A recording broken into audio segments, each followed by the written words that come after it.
আসসালামু আলাইকুম বন্ধুরা, আশা করি তোমরা সবাই ভালো আছো। বাংলাদেশের যে কি একটা অবস্থা চলছে এটা সবারই জানা। কোটা বিরোধী আন্দোলনে আমাদের বড় বড় সেলিব্রিটিদের খুঁজে পাওয়া যাচ্ছে না, কন্টেন্ট ক্রিয়েটরদের খুঁজে পাওয়া যাচ্ছে না।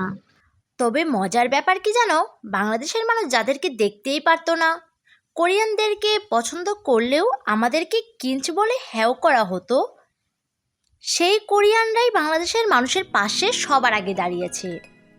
অন্য কোনো দেশের সেলিব্রিটি স্টাররা বাংলাদেশের স্টুডেন্টের পাশে দাঁড়িয়েছে কিনা সেটা আমি বলতে পারবো না, তবে বিটিএস মেম্বার ভিয়ের বোন এর ইনস্টাগ্রামে স্টোরি দিয়ে বাংলাদেশের স্টুডেন্টদের পাশে দাঁড়িয়েছেন এবং কোরিয়ার দাউদ কিম সে বাংলাদেশের সাপোর্টের কথা বলেছে এবং সে স্টুডেন্টদের সাপোর্টের কথা নিয়ে ফেসবুকে পোস্টও করেছে।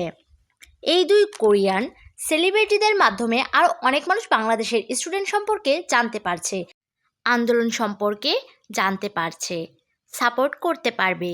তো বন্ধুরা, এই ছিল আজকের ভিডিও। আজকের ভিডিওটি ভালো লাগলে অবশ্যই চ্যানেলটি সাবস্ক্রাইব করো। আজকের ভিডিওটি নিয়ে তোমার কি মতামত কমেন্ট করো। আপডেটগুলো জানতে এই চ্যানেলের সাথেই থাকো। ধন্যবাদ।